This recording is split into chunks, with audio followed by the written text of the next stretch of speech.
Welcome back, everybody, to another deep dive. Yeah.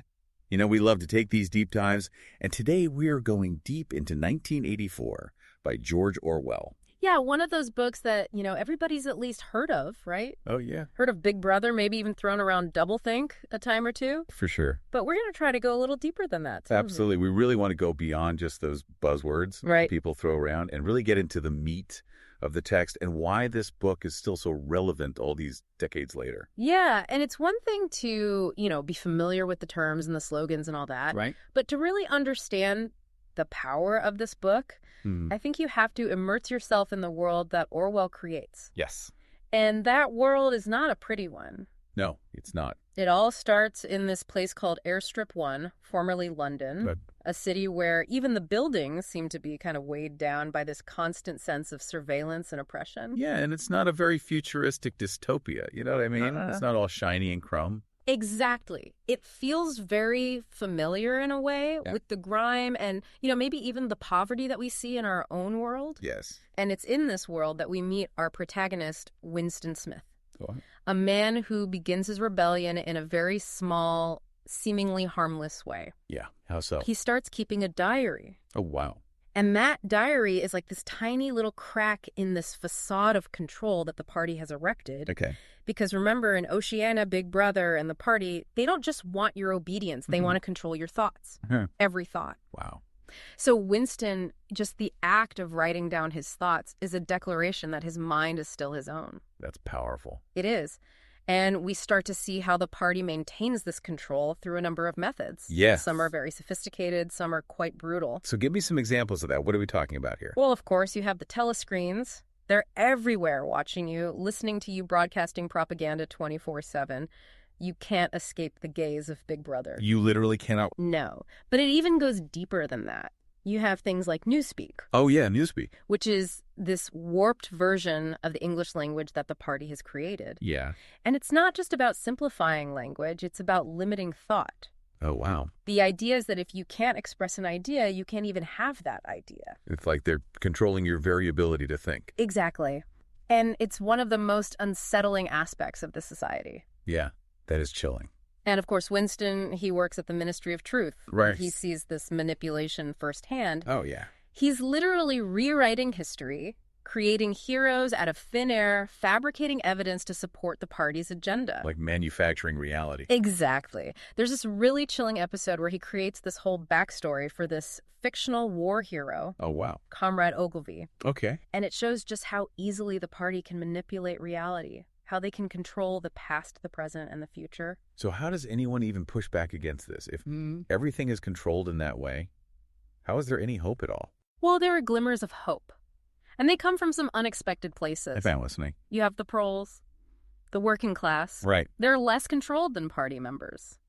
More human in a way. So they're not as indoctrinated into all of this. Exactly. They have their own lives, their own customs, their own little rebellions. That's interesting. There's this scene where Winston talks to an old man in a pub. Oh, yeah. He's trying to get a glimpse of life before the party, before Big Brother. Wow. But it's heartbreaking because the old man's memories are so fragmented. So the party has been successful in erasing that past. To a large extent, yes. But it's that yearning for the past, that search for truth, that keeps Winston going.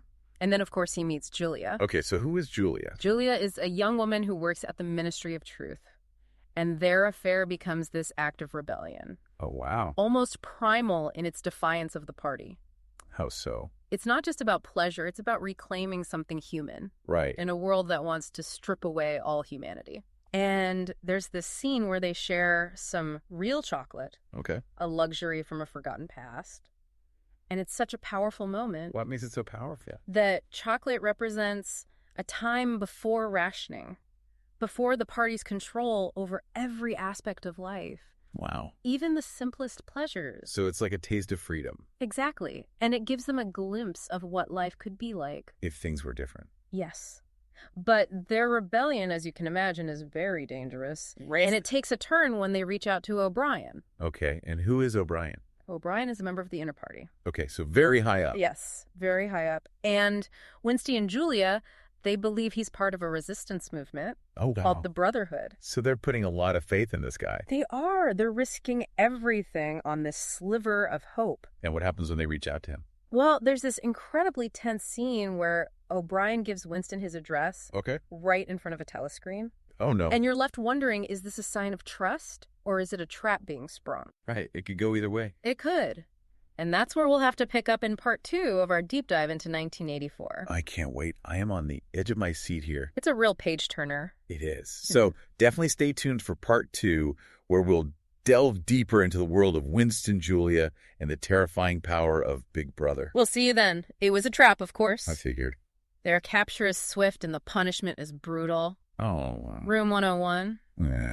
Don't even. The party's torture chamber, it becomes a symbol of their absolute power. I remember reading those descriptions in the book and just being horrified. It's tough to read. It is. It's not just about physical pain. Right. It's about breaking your spirit, your mind, your very sense of self. Yeah, it makes you think, like, what would I do in that situation? Right. How much could I withstand before I broke? Exactly. And I think that's what makes the book so powerful. It does. It forces you to confront these really uncomfortable questions about human nature. For sure. About our capacity for resilience, but also our capacity for betrayal. And we see both of those things play out in Winston's story. Absolutely. The party doesn't just want obedience. Right. They want you to love Big Brother. Wow. They want you to betray everything you hold dear, even the people you love. And they achieve that with Winston. They do. His betrayal of Julia is just heartbreaking. It is. It's a sign of his complete and utter defeat. And we see the aftermath of that defeat when he's released. Right. He's physically alive, but he's a shell of his former self. Exactly. The party has succeeded in breaking him, in rewriting him. Just chilling. That encounter with Julia, after they've both been reprogrammed, is almost worse than the torture itself. In some ways, I think it is. There's no spark left. No love, no rebellion. They've become exactly what the party wanted. Emotionless, obedient drones. Exactly. And that final image of Winston embracing Big Brother, loving Big Brother. Oh, man. I get chills just thinking about it. It's the ultimate victory for the party. It is. It's such a bleak ending. It is, and it leaves you with this lingering sense of unease. But that's the power of 1984. How so? It's not just a story. It's a mirror reflecting our own capacity for conformity, for cruelty, for surrendering our individuality. You know, it's amazing to me how a book written decades ago can still feel so relevant today. It's because the themes that Orwell explores are timeless. They are. Power control, surveillance, propaganda, the manipulation of language, these are things that we're still grappling with today. Oh, absolutely. Maybe even more so than in Orwell's time. In some ways, I think you're right. We live in a world of information overload, where the lines between truth and fiction are increasingly blurred. Yeah, it's hard to know what to believe sometimes. It is. And it's easy to feel like we're losing control of our own narratives. Like we're being manipulated without even realizing it. Exactly. And that's the question that 1984 forces us to ask. It does. And it's not an easy question to answer. No, it's not. But I think it's an essential one. I agree with you. We have to be aware of the ways in which we're being influenced. The ways in which our thoughts and behaviors are being shaped by forces outside of ourselves. That's kind of terrifying when you think about it. It can be. But it's also empowering. How so? Because once we're aware of these forces, we can start to resist them. Oh, I see. We can choose to be critical thinkers. We can choose to seek out diverse perspectives. We can choose to be the authors of our own stories. That's a powerful message. It is. And it's one of the reasons why I think 1984 is such an important book. Definitely. I think we need to dive a little deeper into some of these themes. Sounds good to me. And talk about what they mean for us today. So stay tuned for part 3 of our deep dive, where we'll explore those ideas in more detail. We'll see you there. So you're saying 1984 isn't just a warning, it's like a roadmap for resisting that kind of control. Well, I wouldn't say it's a literal roadmap, but it does make us think about how those seeds of dystopia, they can be anywhere, even in ourselves. You know, think about Winston. He wasn't some, born rebel. He was an ordinary guy who started to question the world around him. Yeah, that's what makes it so scary. Right. It could be any of us. Exactly. So how do we avoid becoming Winston? Or worse, the shell of a man he becomes at the end. Right, exactly. Well, I think it starts with recognizing the signs. Oh, okay. Being critical of the information we consume. Yeah. Questioning the motives of those in power. Okay. Refusing to accept easy answers. Yeah. Or give up our individuality for the promise of safety or security. So being active participants in our own lives. Exactly. Not just passively accepting what we're told. It's a lot of responsibility. It is, but that's what freedom is. Yeah. It's a choice. We have to make it every single day. Oh. The choice to think for ourselves, to speak out against injustice, to connect with others who share our values. Yeah, and for a book that's so bleak, so seemingly hopeless, there is something kind of empowering about that. I agree. It's like Orwell is saying, look, this is the worst that can happen. Don't let it happen. Fight back. Exactly. And that's why 1984 is an essential read, I think. For anyone who cares about the future. Absolutely. It's not always a comfortable read. No. But it's a necessary one. It forces us to confront the darkness that exists. Yeah. In the world and in ourselves. Right. And by doing that, it gives us the tools to fight against it. So anyone listening out there who hasn't read 1984, pick up a copy. Do it. It is such a powerful book. It's more than just a story. It's like a conversation. A challenge. A wake-up call. And trust me, you will not look at the world the same way again. So there you have it. Our deep dive into the world of 1984. We hope you found it insightful. And maybe even a little bit unsettling. But that's a good thing. It is. It means you're thinking. Keep those critical thinking skills sharp, folks. The future depends on it. And before we go, yes, don't forget to subscribe to our channel for more deep dives into the books that shape our world. Absolutely.